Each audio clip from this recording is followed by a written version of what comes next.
Hello students, मैं अज़हर एक बार फिर आपके सामने हूँ आपकी ऑनलाइन क्लासेस में। तो स्टार्ट करते हैं हम आज की क्लास। आज हम पढ़ेंगे reminder theorem and factor theorem. तो रिमाइंडर थ्योरम क्या होती हैं और फैक्टर थ्योरम क्या होते हैं उसके बारे में हम पढ़ेंगे। ठीक है, तो उसके लिए हम क्या करते हैं, एक पॉलिनोमियल ले लेते हैं P x equal x square plus 4x plus 7। ये हमने एक पॉलिनोमियल ले लिया है और एक दूसरा पॉलिनोमियल ले लिया है क्यू एक्स, जिसको हमने क्यू एक्स से डिनोट किया है, जो कि है x प्लस 2। तो अब रिमाइंडर थ्योरम क्या होती है वो हम देखते हैं।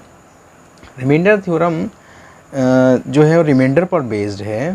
तो सबसे पहले हम रिमाइंडर थ्योरम से पहले कुछ और बताना चाह रहे हैं, ठीक है, कि अगर कोई भी पॉलिनोमियल दे रखा है, ठीक है, और अगर उसको हम किसी दूसरे पॉलिनोमियल से डिवाइड करें, ठीक है, तो अगर हम इसको डिवाइड करेंगे तो इसका कुछ ना कुछ रिमाइंडर आएगा, ठीक है, कुछ ना कुछ इसका रिमाइंडर आएगा। तो क्या रिमाइंडर आएगा उसको पहले हम डिवाइड करके देख लेते हैं। तो x प्लस टू जो है इससे हमें डिवाइड करना है, और किसको करना है वो लिख लेते हैं यहाँ पर। इसको डिवाइज़र बोलते हैं, और ये जो होता है बीच में लिखा था इसको डिविडेंड बोलते हैं, ठीक है। तो हम पहले डिवाइज़र से डिवाइड करते हैं डिविडेंड को और देखते हैं इसका रिमाइंडर क्या आता है, ठीक है। तो x प्लस 2 से हमने डिवाइड किया, तो डिवाइड करने के लिए क्या करते हैं हम, x जो है यहाँ पर एक्स स्क्वायर है, ठीक है। तो हम इसका जो फर्स्ट नंबर जो है डिवाइज़र का, उसको हम डिविडेंड के फर्स्ट नंबर के जैसा बनाएंगे, ठीक है। तो इसको जब इसके जैसा बनाएंगे हम, तो उसके लिए हम देखते हैं इसमें क्या मल्टीप्लाई किया जाए कि ये एक्स स्क्वायर बन जाए। तो x में अगर हम x को ही मल्टीप्लाई कर दें तो एक्स स्क्वायर बन जाएगा। तो अब x को हम x से मल्टीप्लाई करें, तो जिससे मल्टीप्लाई किया जाएगा यहाँ लिखेंगे क्वेश्चन में। तो अब इसकी दोनों से मल्टीप्लाई करके यहाँ दोनों नंबर लिख दीजिए। तो x की x से किया हमने तो एक्स स्क्वायर, फिर x की 2 से किया और इसका साइन प्लस है, यहाँ भी प्लस था तो प्लस प्लस प्लस, तो साइन लगाइए पहले तो, और 2 की x से मल्टीप्लाई 2x हो जाएगा ये, ठीक है। इसके बाद में हम क्या करते हैं, इनके साइन चेंज करना होते हैं हमें। तो माइनस का हो गया, ये प्लस का था, ये भी प्लस का था, ये भी माइनस का हो गया। तो अब इनके साइन चेंज हो गया, अब ये पॉजिटिव नहीं रहे, दोनों नेगेटिव हो गए, ठीक है। तो एक्स स्क्वायर प्लस का है और ये वाला एक्स स्क्वायर माइनस का है, तो इसको कैंसिल कर दीजिए। और यहाँ प्लस का 4x माइनस का 2x अब कहा जाएगा।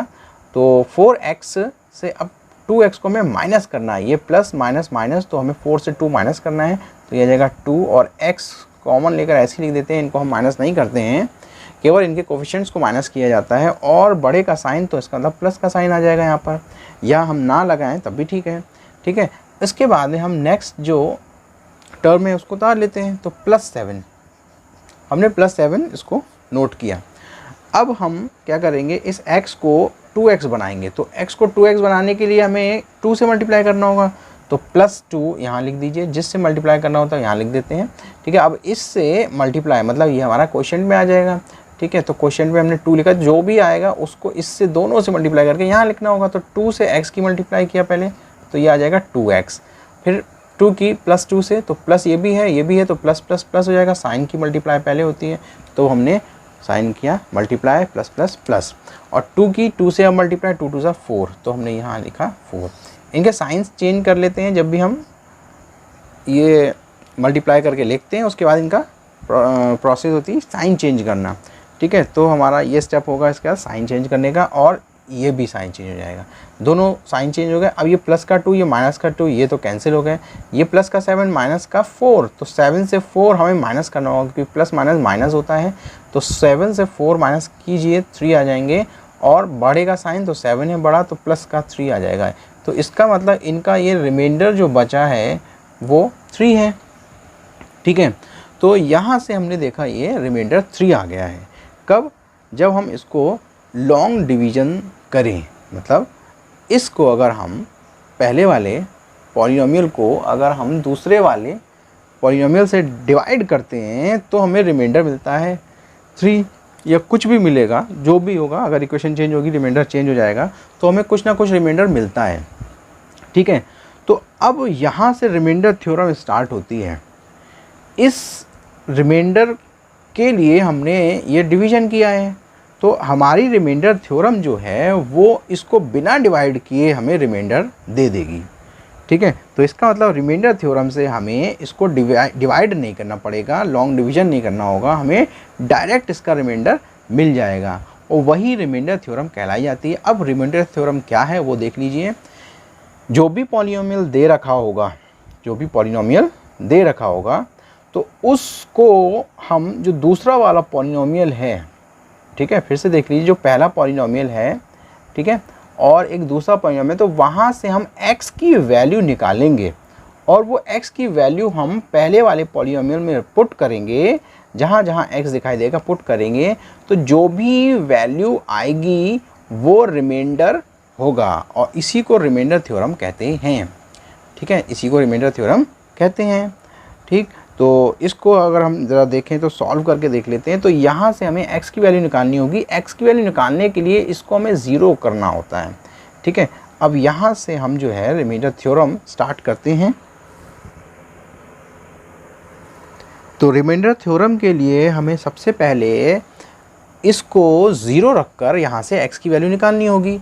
तो यहाँ लिख दीजिएगा पुट x + 2 = 0 एंड x = -2। तो ये x की वैल्यू जो -2 आई है वो अब हम इसमें रखेंगे और यहाँ पर जो p x है वो p -2 हो जाएगा और यहाँ पर x² है तो -2 का स्क्वायर हो जाएगा, ये 4 - 2 हो जाएगा और +7 हो जाएगा।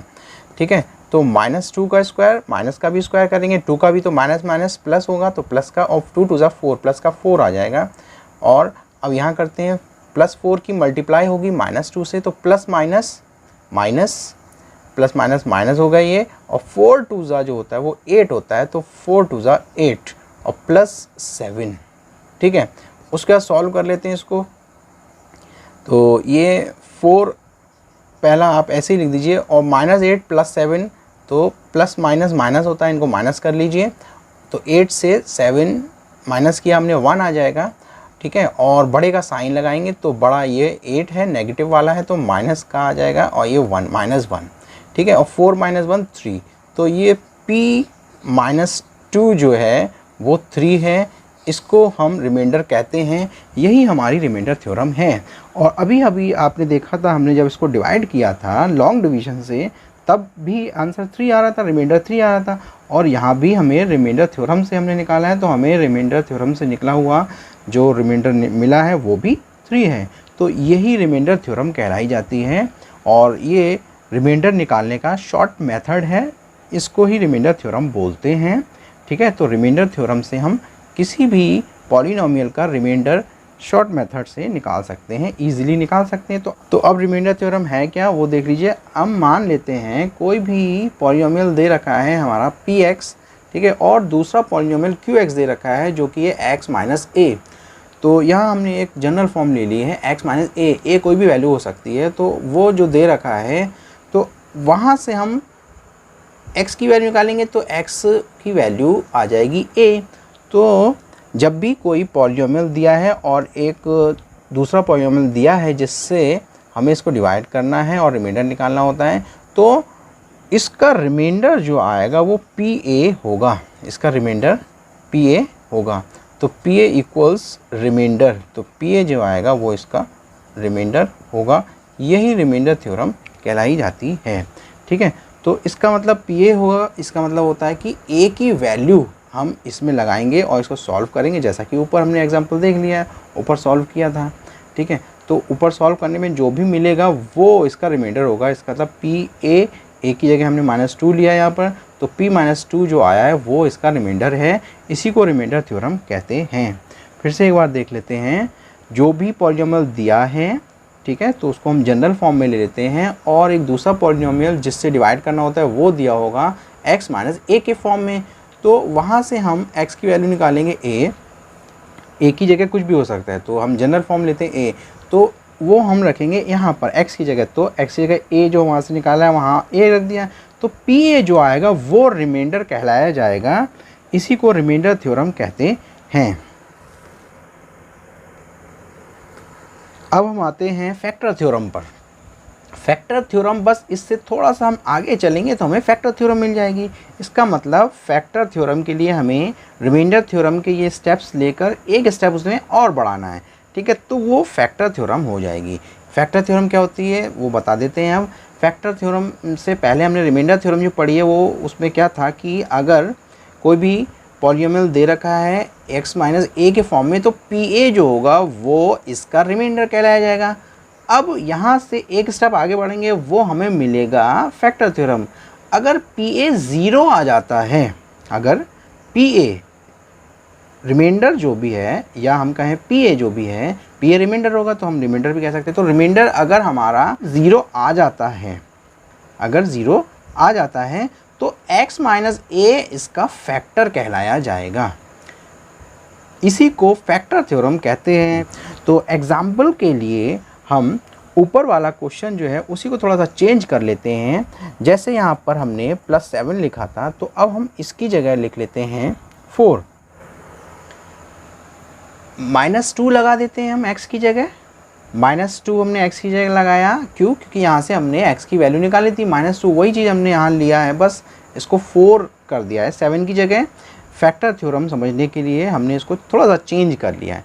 तो अब हम -2 जो यहाँ से निकाला था हमने, वो हमने यहाँ पुट किया। तो -2 px x की जगह -2, यहाँ -2 सेम वैसे ही रहेगा, यहाँ भी -2, और यहाँ पर जो 4 था उसको हमने 4 अब लिख दिया है। ये पहले 7 था, अब हमने 4 कर लिया, तो 4 हमने लिखा, ठीक है, और ये भी 4 रहेगा, ठीक, और ये अब यहाँ आ जाएगा 4। इसका मतलब इसको सॉल्व किया हमने, -2 का स्क्वायर फिर से वही 4 ही रहेगा, और 4 2 ज़ा 8 प्लस माइनस माइनस -8 आ जाएगा, ये प्लस का 4 आ गया है। तो -8 और +4 हम माइनस करेंगे, क्यों? प्लस माइनस माइनस होता है, तो इनको 8 से 4 माइनस कीजिए, 4 आ गया, और बड़े का साइन नेगेटिव का लगेगा तो माइनस का आ गया, तो 4 - 4, और अब ये रिमाइंडर जो है वो इनका आ रहा है 0।